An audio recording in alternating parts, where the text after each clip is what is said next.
Pensa só, e se quase tudo que a gente aprende sobre dinheiro estivesse, na verdade, limitando o nosso próprio potencial financeiro? Essa é a ideia central e, vamos combinar, bem provocadora de Pai Rico, Pai Pobre. Mas olha, não é um guia de como ficar rico amanhã. É sobre uma mudança profunda de mentalidade.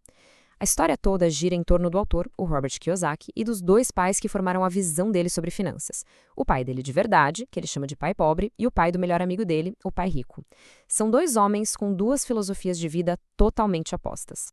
De um lado, a gente tem o pai pobre. Um cara brilhante, super estudado, com PhD e tudo, ele defendia aquele caminho mais tradicional, sabe? Estudar muito, arrumar um emprego seguro e sonhar com uma boa aposentadoria. Do outro lado, o pai rico. Um homem que nem terminou o ensino médio, mas que se tornou um dos mais ricos do Havaí simplesmente porque ele aprendeu a fazer o dinheiro trabalhar para ele. Esse choque de realidade forçou o jovem Robert a questionar tudo e, no fim, a escolher que caminho ele queria seguir. E aqui a gente já vê o ponto central da diferença entre eles.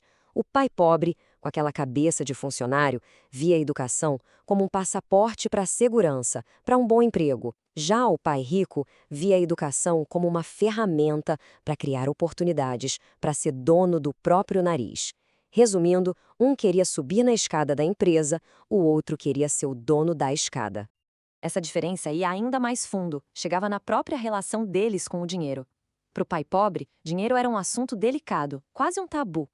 Já para o pai rico, o problema não era o dinheiro, mas a falta dele. A falta de dinheiro, sim, era a verdadeira causa de estresse e limitação. Entender como o dinheiro funciona era a chave para ter liberdade. Essa mentalidade, no fundo, é como se fosse o sistema operacional que roda por trás de cada decisão financeira que uma pessoa toma. A questão é que a filosofia do pai pobre, mesmo sendo bem intencionada, acaba levando muita gente para um ciclo vicioso. Um ciclo que o pai rico chamava de corrida dos ratos. E essa é uma armadilha que prende milhões de pessoas, viu? Mesmo quem tem salário alto e uma educação de primeira. Tá, mas o que é exatamente essa tal de corrida dos ratos? É aquela rotina de acordar e trabalhar, receber o salário, pagar as contas e quando vê, o dinheiro já acabou e o ciclo recomeça. A vida vira tipo uma esteira de academia. A gente corre, corre, corre, mas no fim do dia continua no mesmo lugar. E tudo isso movido por duas coisas: o medo de não ter dinheiro para pagar as contas e o desejo de ter sempre mais coisas. E o pior é que esse ciclo se alimenta sozinho. Funciona mais ou menos assim, ó. A pessoa consegue um emprego, começa a ganhar dinheiro. Com mais dinheiro, o que acontece? Surgem novos desejos. Um carro melhor, uma casa maior. De repente, é preciso ainda mais dinheiro para bancar esse novo padrão de vida.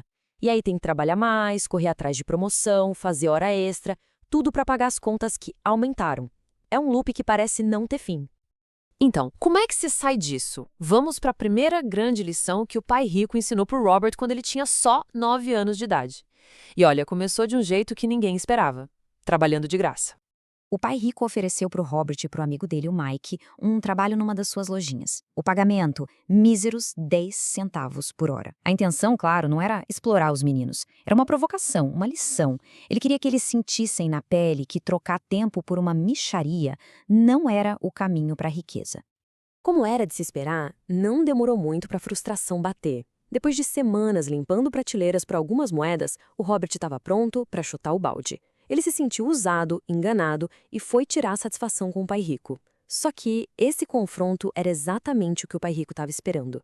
Era ali que a verdadeira aula ia começar. E foi nesse momento que o pai rico soltou a frase que é o coração do livro todo.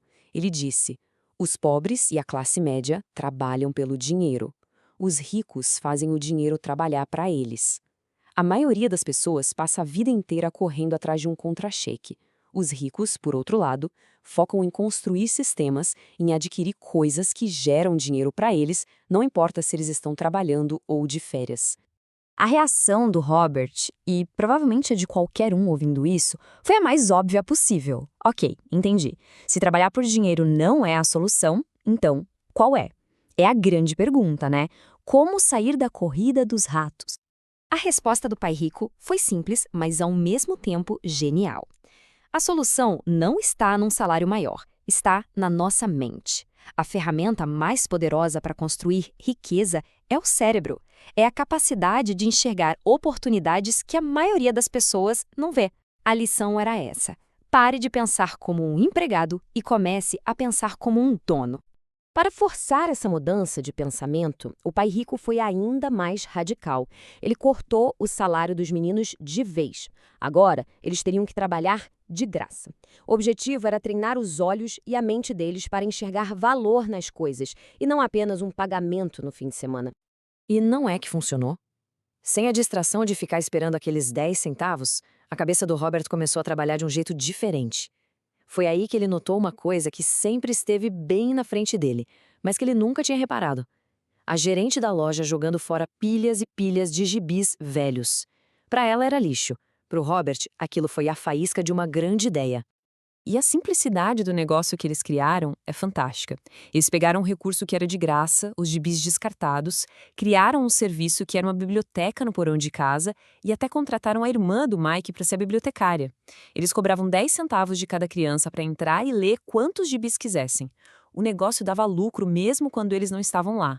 Eles não estavam mais trabalhando por dinheiro, o sistema que eles criaram estava trabalhando para eles. Depois de toda essa lição na prática, o pai rico resolveu resumir toda a filosofia dele em uma única e poderosa regra, o verdadeiro fundamento para construir riqueza. E a regra é essa: simples, direta, mas que pode mudar tudo. A maioria das pessoas passa a vida acumulando passivos, muitas vezes achando que são ativos. Entender de verdade essa diferença é a base de toda a inteligência financeira. E o livro define o que é um ativo de um jeito genial, de tão simples, sem usar jargão de contador nem nada. Ativa qualquer coisa que bota dinheiro no seu bolso. Simples assim. A seta mostra o dinheiro entrando.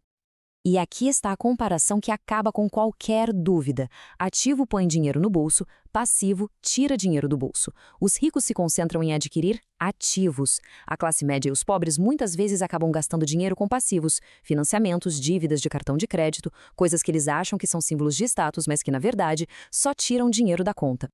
E para fechar, fica aqui a pergunta mais provocadora do livro, uma que desafia o que a maioria das pessoas acreditam.